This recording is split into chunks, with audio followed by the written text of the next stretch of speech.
Pour une bonne compréhension des messages des prophètes de l'Ancien Testament, nous recommandons l'écoute dans l'ordre chronologique qui vous est donné dans la partie description de YouTube. Nous allons parler aujourd'hui du message du livre de Jérémie. Le livre de Jérémie apporte de la clarté dans un contexte pessimiste. Il doit être lu et étudié d'après la vie de l'auteur. Jérémie révèle son cœur et ses propres luttes.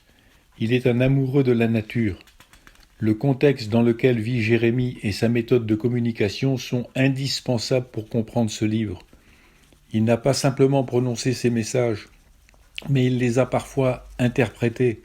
Comme les autres prophètes, il doit avertir son peuple à cause du jugement de Dieu sur leurs péchés.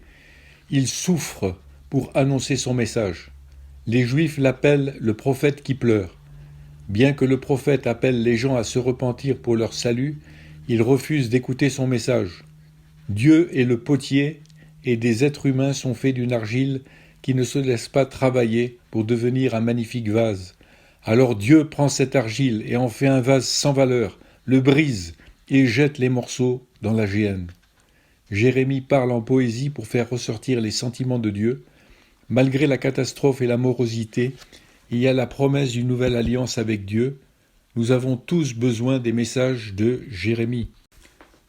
Lorsque Jérémie regarde plus loin dans l'avenir, il est optimiste quant à la restauration finale de son peuple. Comment est la structure du livre ? C'est une collection de ces messages qui ne sont pas dans l'ordre chronologique, mais suivent un modèle. Dieu dit que le chemin vers la paix pour Israël n'est pas de faire des alliances avec d'autres nations.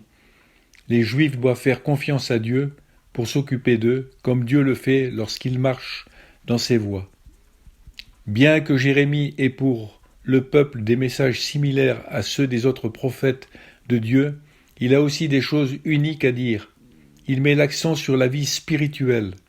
Les rituels religieux sont inutiles si le cœur n'est pas en accord avec Dieu. Aller à l'église ne remplace pas une vie pieuse. Dieu avait en grande partie traité avec son peuple, mais Jérémie introduit le concept de Dieu traitant avec des individus une fois revenus d'exil. Ceci est extrêmement important, car chacun de nous se tiendra seul devant le tribunal de Christ. Le message politique de Jérémie a été considéré comme une trahison par le roi, et Jérémie en a souffert. Les tentatives d'assassiner Jérémie ont cependant échoué.